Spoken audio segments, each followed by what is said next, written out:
রাজু, ওই তো তোমার ক্লাস ছুটি চলে আইছে। আজকে তো ছুটির জন্মদিন। আজকে তো আমার জন্মদিন, এই তো স্কুলে চলে আইছি। যাই তাড়াতাড়ি করে ক্লাসে চলে যাই। মিনা দেখো, সুইটিকে তো অনেক সুন্দর দেখা গেতেছে, একদম রানীদের মতো। হ্যাঁ রাজু, তুমি ঠিকই বলেছো। আচ্ছা মিনা, আজকে তুমি পিছে বসো প্লিজ। মিনা, হ্যাঁ রাজু, তুমি কি বললে তোমার ক্রাশের জন্য এখন আমি পিছে চলে যাব? আমি তো রাজু তোমার বেস্ট ফ্রেন্ড। মিনা এসব বলিস না, তুই তো আমার বেস্ট ফ্রেন্ডই, কিন্তু আজকের জন্য একটু পিছনে যা প্লিজ। মিনা যা যা।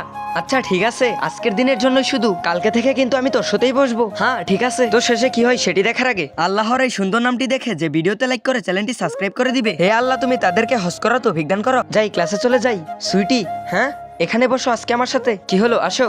কি? কেন আজকে তোমার বেস্ট ফ্রেন্ড আসেনি? ওর সাথে আমার ঝগড়া হয়েছে, তাই ও পেছনে বসেছে। তুমি আসো আমার সাথে বসো। আচ্ছা ঠিক আছে, তাহলে আসো সুইটি। ঠিক আছে রাজু, এখনই বসে পড়তেছি। হ্যাঁ বসো বসো। Happy birthday sweetie. হ্যাঁ তুমিও জানো। ধন্যবাদ রাজু। সুইটি, তোমাকে তো আজকে রানীর মতো লাগতেছে, একদম রানীদের মতো। ধন্যবাদ রাজু।